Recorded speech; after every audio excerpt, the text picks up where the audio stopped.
నాలుక లేదా నోటి మాటలు.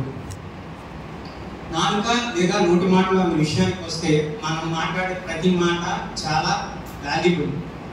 దాంట్లో బైబిల్లో సామెతలో 18:21లో చాలా ముఖ్యంగా రాయబడ్డది, జీవం మరణములు నాలుక వశము. నువ్వు మాట్లాడే ప్రతి మాట చాలా చాలా ఇంపార్టెంట్.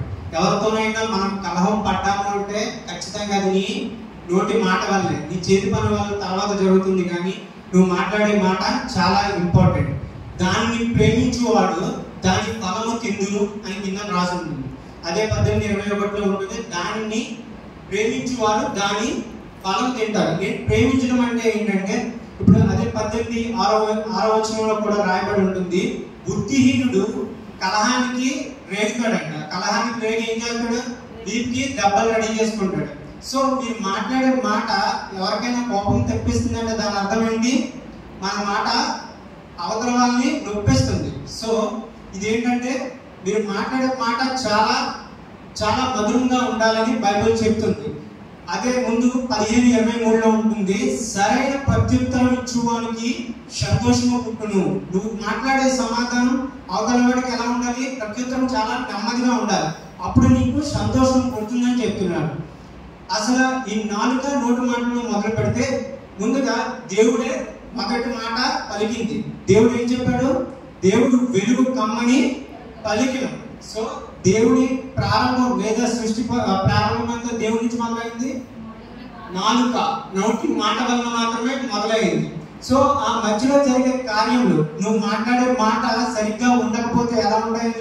వీటికి దెబ్బలు తగ్గుతాయి, నీకు అగ్ని. అలాగే నీకు 16:27లో కూడా ఉంటుంది, నువ్వు కీడుని త్రవ్వి తీసుకోకు. నీ కీడుని తవ్వి తీసుకోవడం అంటే ఏంటంటే, మనం మాట్లాడే మాట అవతలకి కోపం తెప్పిస్తే మనకేమవుతుంది? కీడవుతుంది. సో మాట్లాడే ప్రతి మాట చాలా జాగ్రత్తగా మాట్లాడి మనం జాగ్రత్తగా ఉండాలి. లేకపోతే బైబిల్లో ఇంకొక మాట కూడా రాసి ఉంది, నువ్వు మాట్లాడే మాట అగ్నిలా ఉండొద్దు. అగ్నిలా ఉంటే అవతల వాడికి కోపం వస్తుంది. సో నీ మాట చాలా సుమధురంగా ఉండాలి.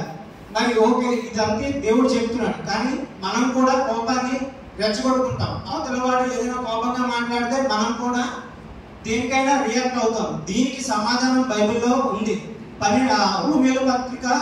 రోమిలకు రాసిన పత్రికలో 12వ అధ్యాయం అంటాడు, ఎవరి మీద మీరు పగ తీర్చుకోవద్దు, అది నా పని, నేను చేస్తానని చెప్పి దేవుడే మనకి సెలవిచ్చాడు. సో నువ్వు చేసే పనిని నువ్వు ఎలా చేస్తున్నావు అనేది చూడు. నువ్వు మాట్లాడే మాట చాలా మధురంగా ఉండాలి. అవతల వాళ్ళు నిన్ను బాధ పెట్టినట్టున్నా నీ ఉత్తరం, నీ ప్రత్యుత్తరం సంతోషాన్ని ఇప్పించాలి. సో ఇవన్నీ నువ్వు చాలా జాగ్రత్తగా చూసుకోవాలి. దేవుడు పెద్ద సాక్ష్యం ఇచ్చాడు. ఈ భూమి మీద ఒకే ఒక్క సాక్ష్యం ఇచ్చాడు, నీ నోటి మాట వల్ల కూడా పాపం చేయలేదు అని. నీ ఒక యోగు దగ్గరికి వచ్చినప్పుడు వాళ్ళ భార్య అంటదండి, నీ దేవుడు ఏం చేయట్లేదు, నువ్వేం చేస్తున్నావు, దేవుడు వదిలే అని చెప్పి సాతాను ప్రేరేపించినప్పుడు వాళ్ళ భార్యతో ఒక మాట అంటాడు. ఏమంటాడు? మూర్ఖురాలు వలె మాట్లాడదు, మూర్ఖురాలు వలె మాట్లాడొద్దు అన్నాడు, కానీ మూర్ఖురాలా అనలేదు. సో మాట అనేది చాలా ప్రియమైనది. దేవుడు యోగుకి సాక్ష్యం ఇచ్చాడు. ఏమని ఇచ్చాడు? నోటి మాట వల్ల కూడా యోగు పాపం చేయలేదు. సో దీనితోనే మొదలైంది. ఏమని? వెలుగుని దీవించాడు. అలాగే వెలుగుతో పాటు మార్గాలన్నీ దేవుడు సృష్టించాడు. అలాగే ముగింపు మరణంతో ముగిసిందా అండి? దీవెనతో ముగిసిందా? ఎవరికైనా ఐడియా ఉందా?